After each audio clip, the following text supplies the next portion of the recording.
decir 4 cositas. La primera es que soy juez de la Corte Constitucional, que está en funciones desde febrero del año 2019. En Ecuador, por primera vez, tenemos una corte donde la mayoría somos académicos y académicas. Está conformado paritariamente entre hombres y mujeres. Y creo que estamos intentando hacer una jurisprudencia importante para nuestro país. En segundo lugar, decir que en mi país, en Ecuador, no existe esta discusión sobre las fuentes de derecho porque el bloque de constitucionalidad está absolutamente claro en la Constitución, y en la Constitución se reconocen los instrumentos jurídicos internacionales, y en instrumentos jurídicos se entiende tanto los convenios internacionales como la CEDAW, y también las observaciones generales y los informes de los organismos internacionales en Ecuador son aplicables, lo cual da un ámbito maravilloso de menú de instrumentos para poder aplicar derechos en el Ecuador. En tercer lugar, decir que una de las competencias más importantes que tiene la Corte Constitucional, y yo voy a hablar de algunos casos de esa competencia, se llama la revisión.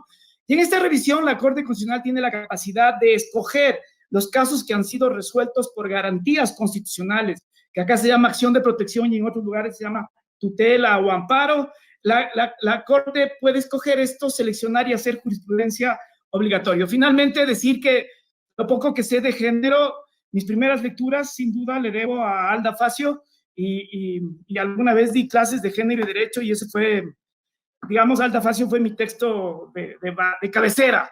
Así que lo poco que sé viene de ella. Quisiera contar 3 casos y detenerme en uno de ellos. El primero, por el que me invitaron a mí, es el matrimonio igualitario, que hay 2 sentencias en la Corte, dadas por la Corte Constitucional del Ecuador, la 11 y la 1018, que se expidió el año pasado, y básicamente lo que se resolvió en ese problema es personas del mismo sexo que querían casarse, que de hecho fueron al registro civil, se les negó la inscripción porque la ley ecuatoriana y también la Constitución decía expresamente que el matrimonio es entre hombre y mujer.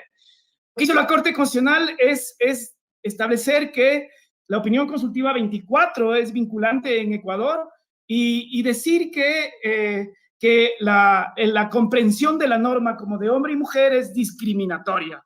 Y lo que se hizo fue derogar la norma en el derecho civil e interpretar la norma constitucional en ese sentido. Ese es el primer caso, y lo menciono porque por ese caso me invitaron. El segundo caso que quisiera contar, que me parece ya más interesante, tiene que ver con un caso que acá le llamamos como violencia obstétrica.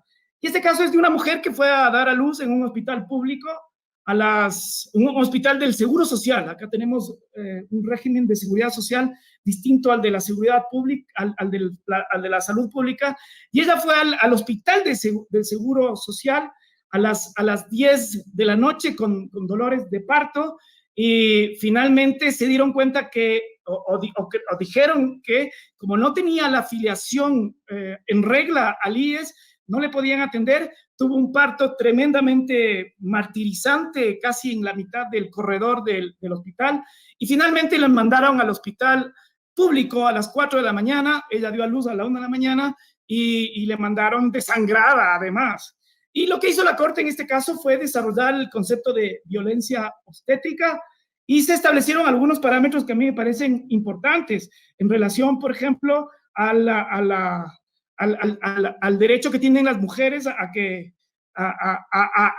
su cuerpo y a que sea tratado con dignidad, que es lo que no le pasó a la señora, a no patologizar el proceso natural de embarazo, a no exigir requisitos en estados de emergencia como estos para poder atender de forma digna, y atender en general de manera que la mujer tenga un trato adecuado y digno en las circunstancias, con protección especial por las circunstancias de especial vulnerabilidad cuando da luz, y en especial en este caso la señora por haber estado desangrándose. El tercer caso que quiero comentar es un caso que recién la Corte Constitucional del Ecuador resolvió la semana pasada, y que le denominamos el caso de las mujeres embarazadas. Y este caso tiene que ver con mujeres de distintas modalidades de trabajo, unas con nombramiento provisional, otras con servicios ocasionales y otras de libre remoción. Todas ellas tenían en común que trabajaban en el sector público, y que todas, cuando fueron embarazadas, fueron despedidas. En este caso, además de los derechos a la salud sexual y reproductiva, a la intimidad y a la no injerencia en la vida privada y a las decisiones que toman las mujeres cuando deciden embarazarse, al trabajo sin discriminación, a la protección especial y el derecho a la lactancia, quizás hay dos cuestiones que quiero destacar de este caso que creo que son relevantes. El uno es que la Corte Constitucional desarrolla el derecho al cuidado, y el otro es que la Corte Constitucional por primera vez aprueba un sistema de indicadores, de garantía por indicadores, para poder supervisar la cuestión de política pública en relación al derecho al cuidado, y para que la sentencia no solo sirva para las 26 mujeres que pudieron llegar a la Corte, sino para todas las mujeres que estén en circunstancias parecidas. El derecho al cuidado tiene particular relevancia porque en los argumentos de la Corte lo que hace es reconocer que el mundo, cómo se ha organizado en una sociedad patriarcal, se ha organizado a favor de beneficiar solamente las actividades de producción, productivas. Y en esas actividades de productivas estamos particularmente los hombres, con mejores sueldos, con mejores salarios, con autonomía del tiempo, con mayor cantidad de trabajo en relación a las mujeres, con menos desempleo, y todas estas cifras, digamos, están en la sentencia.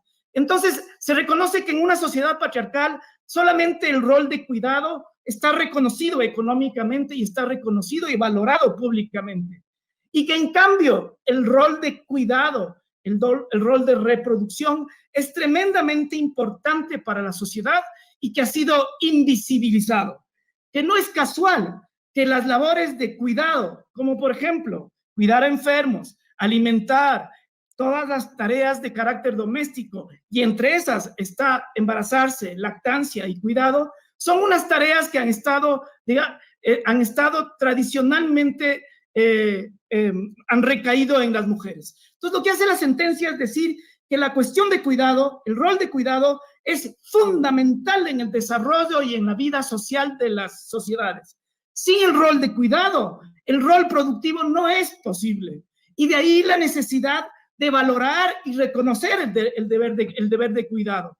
Y en este rol de cuidado, la Corte hace una relación entre lo que serían los intereses del trabajo público y los intereses que son en relación a la madre que está cuidando o al padre que está cuidando. Y en estas dos hay un privilegio por el rol de cuidado. Y entonces si es que se despide a una mujer, hay una protección especial y hay una bonificación, hay una compensación por el cuidado.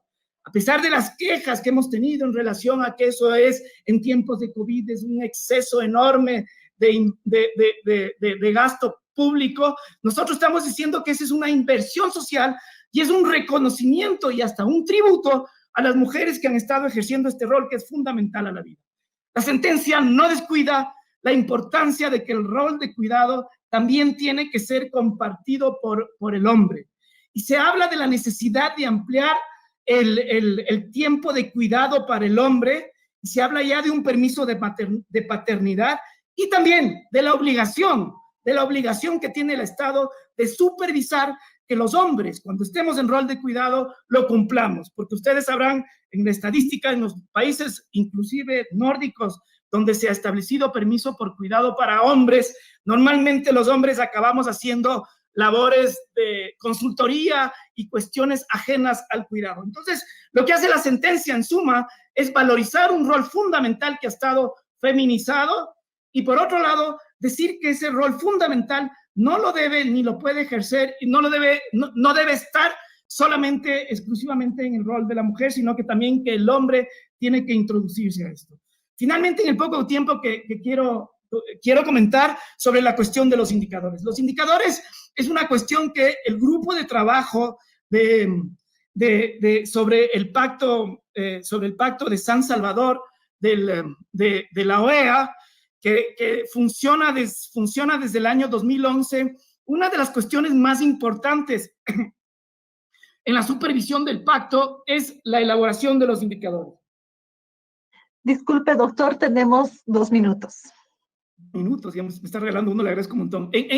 Solo menciono que los indicadores para la Corte, que es una innovación importante, me parece, lo que estás tratando de hacer es seguimiento a través de números. Si, por ejemplo, ahora no existen lactarios o existe solamente el 30% de lactarios en las oficinas públicas, la idea es que progresivamente cada año ese número aumente. Si ahora, por ejemplo, el número de mujeres embarazadas que han sido despedidas es X, la idea es que eso disminuya el siguiente número, el siguiente año. Igual en relación a la protección especial que tienen las mujeres en estos 3 periodos que la sentencia destaca, que es el embarazo, que es el parto y el puerperio, y es también el cuidado de lactancia. Ok, eso decir que yo creo que aquí en estos 3 casos hay sin duda perspectiva de género y creo que no se pudieron haber resuelto ni el del matrimonio igualitario, ni la violencia obstétrica, y mucho menos con justicia